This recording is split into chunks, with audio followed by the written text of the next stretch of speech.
Hello everyone. आज English vocab के class में हम लोग होमोफोन्स पढ़ने वाले हैं। तो चलिए स्टार्ट करते हैं आज का क्लास और देखते हैं आज कुछ इम्पोर्टेंट वर्ड हम लोग। तो आज का पहला वर्ड है एसिटिक। एसिटिक एक तरह का एडजेक्टिव होता है जिसका हिंदी मीनिंग अगर देखें हम लोग तो अम्लीय या तेजाबी होता है। एसिटिक एसिड का प्रयोग बहुत जगह पर होता है और बहुत सारे फलों में ये प्रोडक्ट पाया जाता है, एसिटिक एसिड, है ना। तो ये एसिटिक का मतलब क्या हो गया, अम्लीय। यहाँ पर एक एग्जांपल देखते हैं हम लोग कि विनीगर कंटेन्स एसिटिक एसिड। तो ये वर्ड का हम लोग एडजेक्टिव के तौर पर इस्तेमाल कर रहे हैं कि विनीगर जो होता है उसमें एसिटिक एसिड पाया जाता है। नेक्स्ट इसी से सेम मिलता जुलता वर्ड है एसिटिक। तो एसिटिक का मतलब क्या होता है, ये एक तरह का नाउन होता है। और यहाँ पर स्पेलिंग में सिर्फ क्या का अंतर हम लोगों को देखने को मिल रहा है। तो पहले वाले एसिटिक में ACETIC है और दूसरे वाले एसिटिक में क्या है, ASCETIC, एसिटिक है, ठीक है। तो यहाँ पर एसिटिक एक नाउन है जिसका मीनिंग होता है सन्यासी या वैरागी। एग्जाम्पल देखिए, the monks lived a very ascetic life.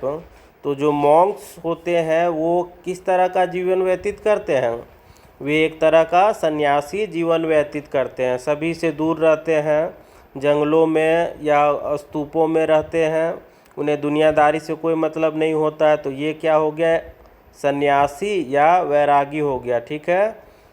Next word है हमारे पास एक्शन। एक्शन एक तरह का नाउन है जिसका हिंदी मीनिंग होगा क्रम, कार्य या कार्यवाही। इसे एग्जाम्पल के तौर पर देखते हैं कि इसे हम लोग सेंटेंस में कैसे प्रयोग करते हैं। तो action is the proper fruit of knowledge. तो क्रम ज्ञान का एक सही फल होता है, ये सेंटेंस है। तो यहाँ पर हम लोगों ने देखा एक्शन का प्रयोग हम लोग कैसे करते हैं। नेक्स्ट एक्शंस का होमोफोन जो हम लोग पढ़ेंगे वो ऑक्शन है, AUCTION, ऑक्शन। तो ऑक्शन एक तरह का नाउन होता है और ये वर्ब भी होता है। नाउन के तौर पर अगर इसका मीनिंग देखें तो नीलाम हो जाएगा और वर्ब के तौर पर देखेंगे तो नीलाम करना।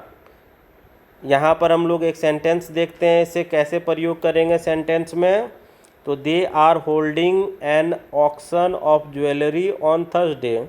तो वे लोग नीलामी का इंतज़ाम कर रहे हैं थर्सडे को। तो थर्सडे को, गुरुवार को, वे लोग ज्वेलरी का मतलब गहनों का नीलामी करेंगे। नेक्स्ट वर्ड है हमारे पास एडेज। एडेज का मतलब एक तरह का नाउन है जिसका हिंदी मीनिंग होता है कहावत या लोकांतियाँ। और इसका प्रयोग देखते हैं हम लोग, according to the old adage a picture is worth 1000 words. तो यहाँ पर क्या बोला जा रहा है एग्जाम्पल में कि पुरानी कहावतों के अनुसार एक पिक्चर जो होता है 1000 शब्दों से ज़्यादा मीनिंग बताता है, ठीक है। 1000 वर्ड लिखे हों और उसके जगह पर एक मीनिंगफुल पिक्चर टंगा हुआ हो तो वो ज़्यादा मीनिंगफुल होता है। इसी का एडेज का हम लोग देखेंगे होमोफोन एज। एज का एक तरह का नाउन है और इसका मीनिंग होता है किनारा या छोर। अब इसका एक सेंटेंस देखते हैं, don't go near the edge, it's not safe. तो क्या बोला जा रहा है सेंटेंस में कि ज़्यादा नज़दीक मत जाओ। मान लो कि पहाड़ी पर हम लोग चढ़े हुए हैं तो क्या बोल रहे हैं कि पहाड़ी के ज़्यादा नज़दीक किनारे मत जाओ, छोर पर मत जाओ, ये सुरक्षित नहीं है, कुछ हुआ तो गिर के मर जाओगे। नेक्स्ट वर्ड है हमारे पास एफेक्शन। एफेक्शन एक तरह का नाउन है जिसका मीनिंग होता है स्नेह या लगाव। अब इसका सेंटेंस में प्रयोग देखते हैं किस तरह से करते हैं। Children need lots of love and affection. बच्चों को बहुत ज़्यादा प्यार और स्नेह का ज़रूरत होता है। अब इसका हम लोग होमोफोन्स देखें तो होमोफोन्स में हमारे पास है एफिसेशन। एफिसेशन एक तरह का नाउन है और इसका मीनिंग होता है बनावटीपन या ढोंग या दिखावा करना। अब इसका प्रयोग हम लोग करते हैं एक सेंटेंस में, देखते हैं कैसे इसका प्रयोग किया जाता है। He raised his eyebrow with an affectation of surprise. मतलब क्या बोला जा रहा है कि उसने अपने आँख के भौं को ऊपर उठाया इस तरह दिखाते हुए, मतलब झूठ का या नकलबाज करते हुए कि वह सरप्राइज हो गया। ठीक है, बनावटी मुंह बनाते हुए दिखा रहा है। अब नेक्स्ट वर्ड है हमारे पास एफ्लुएंस। एफ्लुएंस एक तरह का नाउन है जिसका मीनिंग होता है प्रचुर, बहुत ज़्यादा मात्रा में। ठीक है, अब इसका प्रयोग देखते हैं। There is a lot of affluence in this part of the state because it has many businesses. तो क्या सेंटेंस का मीनिंग निकलता है कि डिस्ट्रिक्ट स्टेट के, राज्य के इस भाग में बहुत ज़्यादा प्रचुरता है क्योंकि यहाँ पर बहुत सारे बिजनेस लगे हुए हैं। अब इसी का हम लोग एक देखते हैं होमोफोन्स।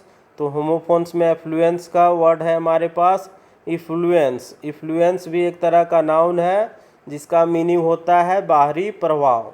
बाहरी प्रभाव लिखा हुआ है, बाहरी प्रभाव भी हम लोग बोल सकते हैं इसे।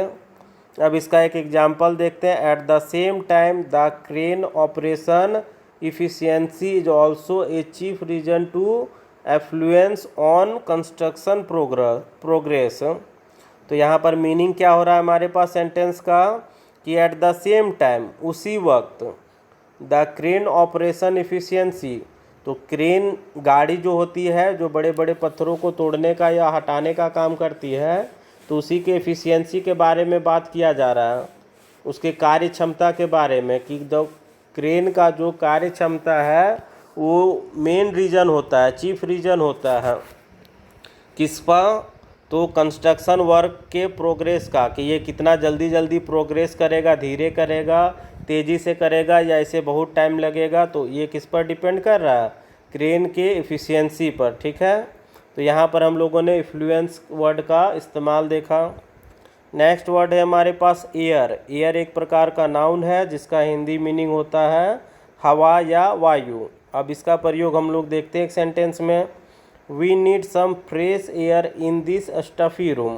हम लोगों को कुछ शुद्ध हवा का या फ्रेश एयर का ज़रूरत है क्योंकि ये रूम किस तरह का हो गया, बहुत ही गंदा हो चुका है, बदबू सा स्मेल आ रहा है, तो हम लोगों को थोड़ी फ्रेश हवा का ज़रूरत है। तो इस तरह से हम लोग एयर का प्रयोग करते हैं। एयर का प्रयोग और भी बहुत सारा होता है, तो आप लोग अपने सेंटेंस में इसे प्रयोग करते रहें। नेक्स्ट है हमारे पास एयर का होमोफोन्स है एयर। यहाँ पर एयर क्या है, एच, जो HEIR लिखा हुआ है इसमें एच साइलेंट है, इसे हम लोग नहीं पढ़ते हैं, पढ़ेंगे क्या, इसे एयर पढ़ते हैं। ठीक है, AIR एक एयर हुआ जिसका मीनिंग होता है हवा या वायु, और यहाँ पर है HEIR, तो इसे भी हम लोग हेयर नहीं पढ़ते हैं, एयर ही बोलते हैं। ठीक है, क्योंकि यहाँ पर एच क्या होगा, साइलेंट होगा। और ये एयर क्या है, एक तरह का नाउन है जिसका हिंदी मीनिंग होता है उत्तराधिकारी होता है। तो यहाँ पर हम लोग देखते हैं एक सेंटेंस इसका। They adapted an orphan as an heir. तो उन्होंने एक अनाथ बच्चे को गोद लिया अपने वारिस के तौर पर या अपने उत्तराधिकारी के तौर पर।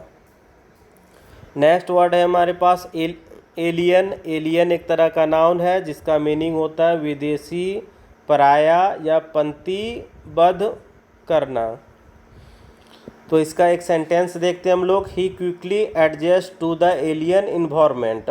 वह बहुत जल्दी एडजस्ट कर लेता है, अपने आप को ढाल लेता है एलियन इन्वायरमेंट में, मतलब विदेशी पर्यावरण में या बाहरी पर्यावरण बोल सकते हैं हम लोग, जिसे हम लोग नहीं जानते हैं, पहली बार उस पर्यावरण में आए हैं, वहाँ पर वो बहुत आसानी से या बहुत जल्दी से एडजस्ट कर लेता है। तो एलियन का होमोफोन्स हम लोग देखेंगे।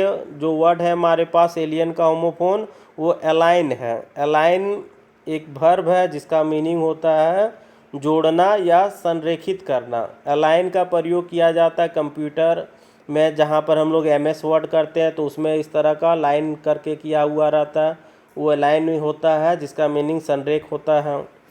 हम लोग यहाँ पर देखते हैं एग्जाम्पल सेंटेंस का, जिससे हम लोगों को बहुत अच्छा से क्लियर हो जाएगा।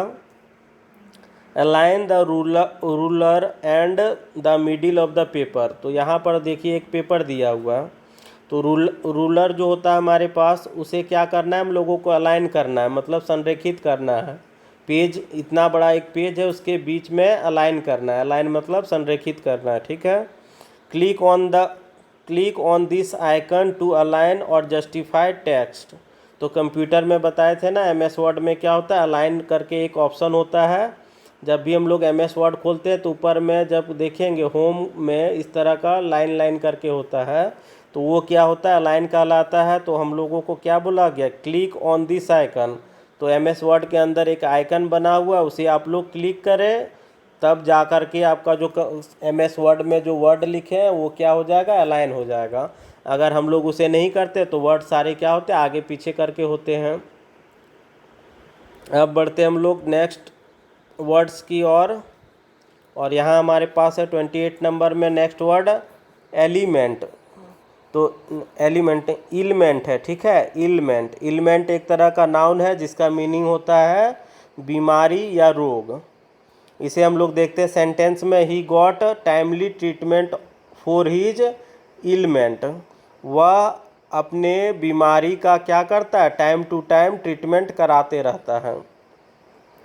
तो इलमेंट का होमोफोन्स है हमारे पास एलिमेंट एक तरह का नाउन होता है जिसका मीनिंग होता है तत्व या अवयव। यहाँ पर इसका सेंटेंस में प्रयोग देखते हैं हम लोग कि justice is an important element of good environment.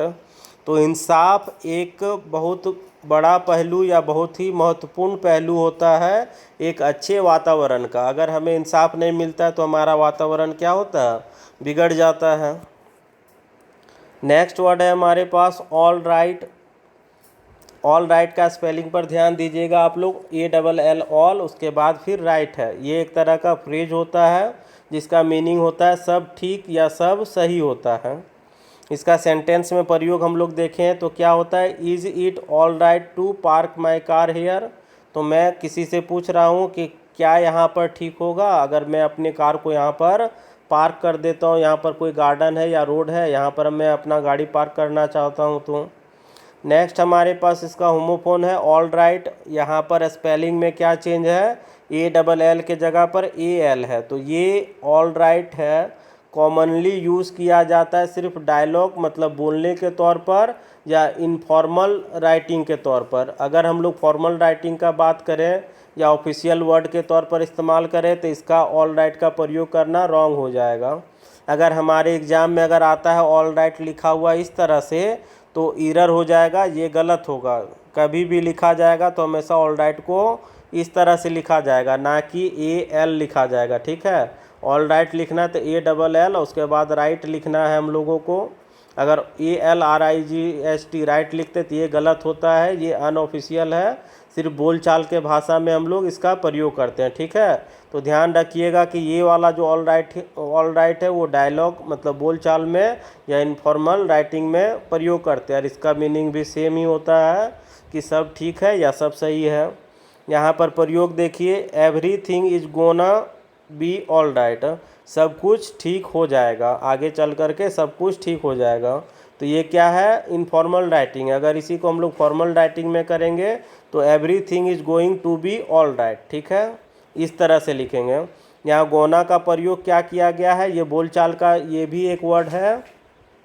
Going to को हम लोग शॉर्टकट में बोल देते गोना, ठीक है, और इसे लिख भी देते इनफॉर्मल राइटिंग में। मगर इसे फॉर्मल में करेंगे तो क्या हो जाएगा, गोना को लिखते हैं क्या, गोइंग टू, उसके बाद ऑल राइट को डिटेल में लिखेंगे ऑल राइट।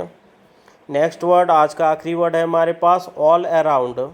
ऑल राउंड मतलब क्या होता है, ऑल राउंड एक क्या है, एक एडजेक्टिव है जिसके मतलब होता है चारों ओर, इर्द गिर्द या सर्वतोमुखी या चौतरफा। इसका प्रयोग देखते हैं अब हम लोग सेंटेंस में, all round it is not a bad car. तो अगर हम लोग चारों तरफ से देखें इसे तो ये क्या है, एक तरह से ख़राब गाड़ी नहीं है, इससे हम लोग अपना काम निकाल सकते हैं। All round it's not a bad car. अब ऑल राउंड का हम लोग होमोफोन्स देखेंगे, ऑल अराउंड। ऑल अराउंड एक प्रकार का फ्रेज होता है जिसका मीनिंग होता है आसपास या सब तरह से या चौतरफा, इसका भी मीनिंग होता है। तो यहाँ पर एक सेंटेंस देखिए, bombs were exploding all around the city, मतलब शहर के चारों ओर बॉम्ब का विस्फोट किया जा रहा है। ठीक है, तो यहाँ पर हम लोगों ने आज फिर से 10 होमोफोन्स के वर्ड देखे हैं। नेक्स्ट क्लास में मिलते हैं हम लोग कुछ और इम्पोर्टेंट वर्ड्स के साथ में।